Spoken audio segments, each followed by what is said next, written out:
Let's now go to lung patterns. Let's discuss when cold invading the lung.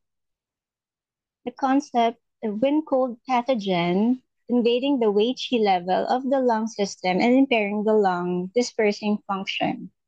In analysis, this pattern is mainly caused by the exterior wind cold pathogen invading the Wei-Qi level of the lung system and impairing the lung's dispersing function. The key symptoms would be cough, clear, watery sputum, along with symptoms of an exterior wind cold pattern. The clinical manifestations would be cough, clear, watery sputum, aversion to cold with slight fever, stuffy nose with clear, watery mucus, absence of sweating, head and body pain, thin white coating, and a floating and tight pulse. Here, the analysis of wind cold invading the lung when there is lung qi when lung qi becomes congealed, failing to diffuse, uh, causing lung qi counterflowing upward, there would be cough. If fluids in the lung collect to form phlegm, there would be clear watery sputum. If it affects the lung orifice, there would be stuffy nose with clear watery discharge. When the exterior Weiqi is hindered, causing failure to warm the skin, there would be slight aversion to wind and cold. If the Weiqi is hindered, there would be fever. If the cold pathogen resides in the channel and obstructs the flow of qi, then there would be head and body pain. If the cold pathogen contracts and obstructs those sweat pores, there would be no sweating.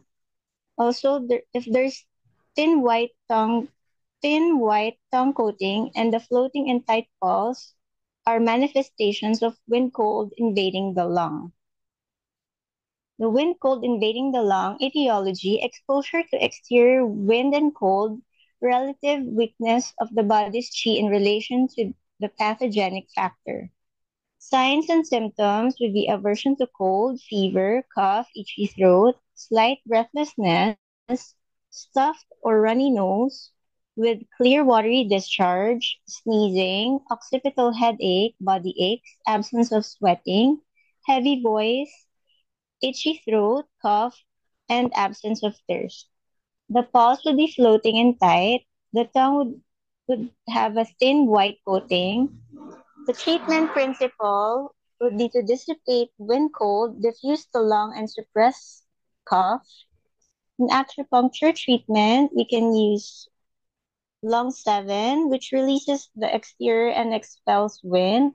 Gallbladder 20 expels wind. Do 16 expels wind. Bladder 12 for cupping, which expels wind and releases the exterior. Sanjiao 5, which expels winds and benefits head.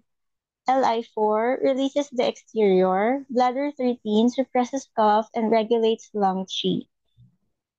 It is also advisable to do needle with drainage for headache, add DO20 and SI3. For absence of sweating, add kidney 7. For nasal congestion and running nose, add Li20 and extra point yin tang. For cold, for cough, add bladder 13 and bladder 11. For relevant advice, when there are invasions of wind cold, it is advisable to consume beverages that are hot and spicy to open the exterior and expel pathogenic qi. This could be, for example, ginger, garlic, whiskey, brandy, or chili. Fasting is also advisable for only eating soup, such as onion soup.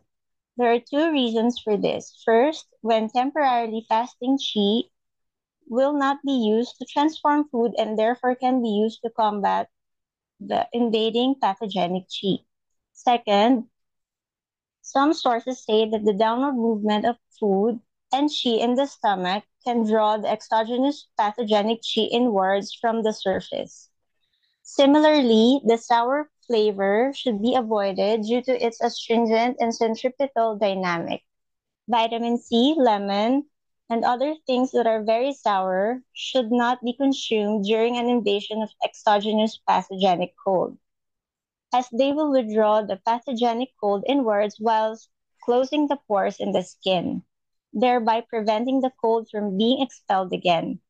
This also means that antibiotics are not recommended at this stage as they are cold and drain downward. Thank you for your attention.